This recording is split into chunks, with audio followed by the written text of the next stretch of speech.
What's up, guys? AC Card Shark back again, Pixel sandwich. and we're on episode 35 of the Shark and Pixel Show. Today we're going to be hitting up our top five Xbox Live games of 2010.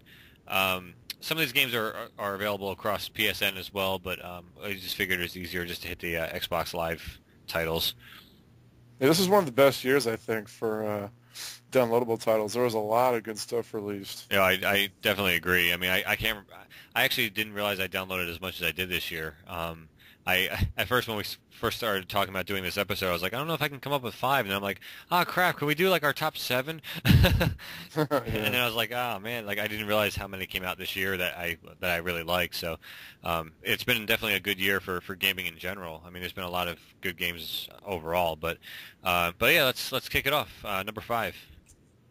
All right, number five for me was Deathspank, which was by Ron Gilbert. He's one of the masterminds behind the Monkey Island series, so I knew it was going to have a really good sense of humor. So I downloaded the demo, and pretty much, for those of you guys that haven't played it before, it plays kind of like Diablo or like a dungeon crawler where you're going around, has like an isometric view. You have different weapons and armor and food that you can eat, so you're just going around and killing people and just solving quests. And the whole time, he's voiced by this superhero person. He kind of talks like this, I'm Deathspank, you know? Yeah. And everything that he says is just hilarious. And you and I were like repeating some of the same lines and Yeah. laughing about some of them. And the definite strength of the entire game is the writing. The writing is awesome. And when I first played it, I'm like, this is going to be my game of the year. Like, this is going to be the best game all year. And then I kept playing, and it's a really long game, and it becomes really monotonous after a while. You're just doing the same shit over and over and over again. So even though the writing's really, really good, the gameplay didn't mix things up enough for it to be higher on my list. But it is worthy of being on the top five, I think. Yeah, I actually I was gonna have that on my list, and I decided to scrap it because I kind of knew you would have it, and I actually only demoed the game. I never actually downloaded it and played the entire game. But for the time I played it, I was in tears laughing at some of the stuff that was being said, and Yeah. the humor was like second to none. It was an absolutely great game, and I can definitely see what you're saying and how it would get tedious after a while. But I didn't experience that because I didn't play the entire game. But that's the It only was reason. really hard to it was really hard to know where to go next, and the world's humongous. Yeah, And one of the things that I hate about the game was that you have like food that you can eat to replenish your health, but you have to like run around and not do anything while it's being replenished. And some of them, like, it takes like, 7 or 8 seconds or 10 seconds to replenish your health, and you're being chased by these enemies. And if you hit the attack button, it stops healing you. yeah, So you're constantly just like running in circles, avoiding stuff healing, yeah. and that really, really messed up the flow for me, I Yeah, think. there's a couple things that they probably could have either left out or improved upon to make it better. They But actually came out with a sequel the same year, but I never played the sequel. yeah, I haven't played the first one all the way through yet, so It's called like Thongs of Virtue or something. I'm sure it's more great humor and stuff like that too. But Yeah. number five for me was Tech Mobile Throwback. And Yeah. I totally forgot that came out this year. I was thinking that was '09, and you know me with my Tecmo Bowl. It's like one of my favorite football. That's actually my favorite football series ever on any console anywhere. Was Yeah. the NES Tecmo Bowls, specifically Super Tecmo Bowl. But unfortunately, because of Madden being a whore, the the NFL license was ripped away from this title, and obviously Madden has exclusive rights to that, so they couldn't put the real teams and players in. So, but other than that, I mean, if you can get past that, I mean, they did the revamped graphics, but you also have the option of playing it in the old school graphics, which I found myself doing more often because it felt more natural for me. But the new graphics were gorgeous. It was done really well.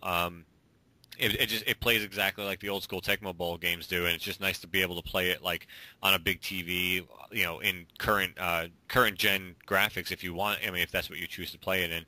But it was done really well. I think the thing that would have put it over the top or higher on the list is if they were actually able to put the actual NFL teams in, but that's not their fault, obviously. That's John Madden just gobbling up like every right to every NFL team and everything. So. So I bet, Tecmo Bowl Throwback was, I've definitely put a lot of hours into that, and it would have been better too if you could find an opponent online that didn't always quit when you were beating them. So, because every time, like, there's an achievement on there, like I forget what the actual achievement was, but it was to beat somebody by a certain amount of points, and I was winning by like way more than that. I'm like, yes, I'm gonna get the achievement. It was like fourth quarter with like a minute left, and they fucking quit. I was like, you kidding me? So Oh, yeah, it's impossible to get the achievement because if someone goes down by that many points, they just leave. So right. yeah, Tecmo Bowl Throwback was my number five. Yeah, I played the demo for that one. It was pretty fun. Yeah, it's a good time. All right, my number 4 is Monkey Island 2. Nice. Because, I mean, you guys knew this was going to be on my list. I'm sure it's probably on yours too. But they did a great job of remastering it, just like they did the first one. I don't need to go into too much detail. It's an old game. I think you guys are all familiar with it. But it's just one of the best games ever made as far as I'm concerned. And they did a cool thing where they put commentary from the creators, and it was cool to hear them talk about the making of the game and stuff. So I thought that was a great redo. Yeah, I agree because my number four is actually Monkey Island too. Nice. Good. Yeah, again, no big surprise. I mean, last year I did my top five XBLA games, and Monkey Island 1 was on there. I mean, they just same thing with Tecmo Bowl. They did a great job revamping the graphics, and I found myself playing a lot in the old school graphics because, again, same as Tecmo Bowl, because I was kind of used to that. But every so often I would hit the button and kind of peek into the new world, so to speak, and kind of see what it looked like, and it's just a good time. I mean, and like you said, the commentary definitely adds a lot to it, and it's just it's a great game. I mean, back from whatever it was, 1993 or 4, it was great then. It's great now. It's just even better because they revamped the graphics for the kids of today, quote unquote, that can't play those old graphics because they're so gross, and all the stuff that we're used to that we grew up with. But today's generation obviously is used to like the HD stuff, so Yeah, they're just taking old classic and just making it new again, which I think they did a great job with it. So absolutely. yeah, number three. Number 3 is by Double Fine, the fine people that brought us the masterpiece called Brutal Legend. They lost so much money on that game and a lot of faith that they decided to go to making downloadable titles for a while. And this was, I believe, the first or second. I can't remember which. I think it's the first. It's called Costume Quest. It was released on Halloween, obviously, and it's about two siblings that are going around trick-or-treating. One of them gets kidnapped, and the other one has to obviously find the sibling before they go home at the end of the night. So you're going around trick-or-treating, and sometimes you get candy, and sometimes you go into a random battle, and it becomes like an RPG, like a turn-based RPG, but it's really basic. There's like a defend and a attack, and it's kind of like you have to time your attacks, almost like Paper Mario or those Mario RPGs. Yeah. So it's really fun. It's not just hitting attack and watching them do something. There is some skill involved, but it is a very easy game. But you're going around finding different costumes. All the costumes have different abilities and different attacks. And again, it's by Tim Schafer, so it's really funny, and that's always a big thing for me. So I really enjoyed it. Yeah, I actually I did play the demo on that one, and that's been a game I've been meaning to download for a long time now, and I just haven't gotten around to it. So unfortunately, that's not on the list for me because I haven't really gotten into that game too much. Same as Death Spank. Like, it's just games that I really want to play. I just haven't had the time to really put into it. So Yeah, I haven't paid the money to download them because I know I'm not going to have the time to sink into it. So, but yeah. that game was definitely impressive on the demo at least.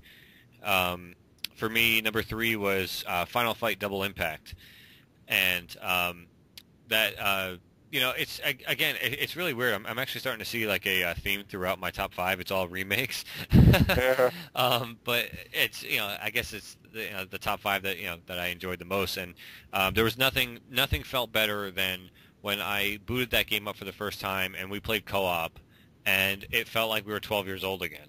It did. It was just amazing, and the fact that it was, what was it, $10, and it came with two games. It was Yeah. Final Fight and Magic Sword, which Magic Sword was I don't know. I didn't. It was good, but it was just really repetitive.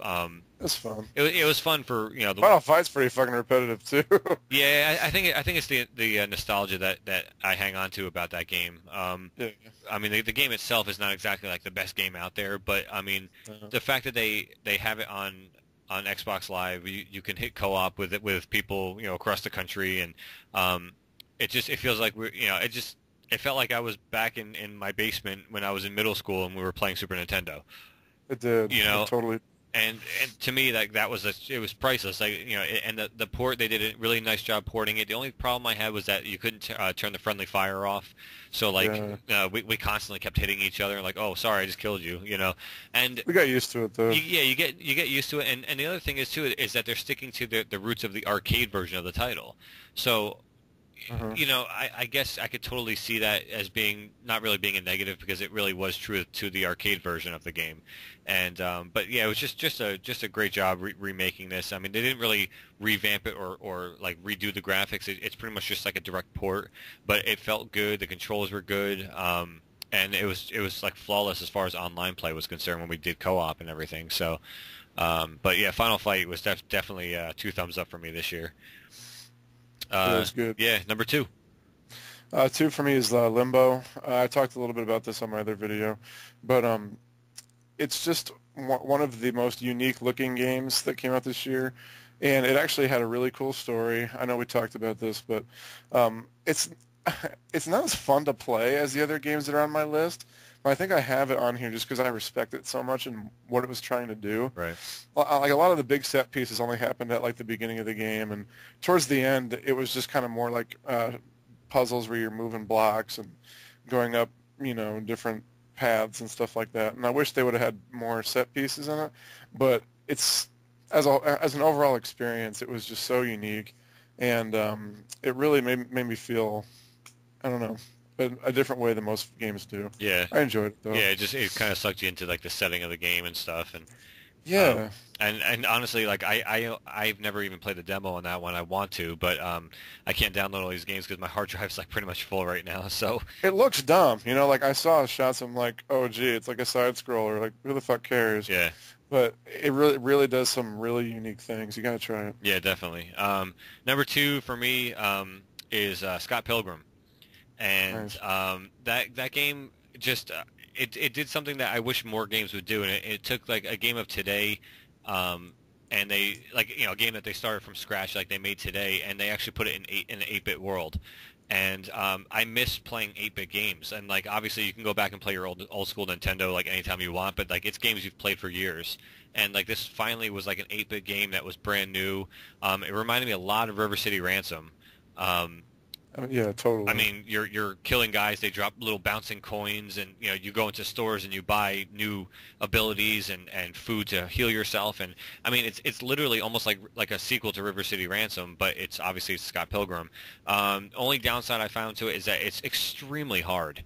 I tried playing it again the other day to keep progressing, and I keep just getting raped. I mean, it's so hard, but And no online co-op either. That was the other problem I had with it. that's true. That's an epic fail as far as that's concerned. You and I haven't been able to play it together because it doesn't have online co-op. Yeah, so I'm hoping they put another one out, and at least give you an option for difficulty, and and maybe throw in some co-op as well, because I think that would be. It does, man. It does give you a option for difficulty. Oh, then give me like I'm a pussy mode then.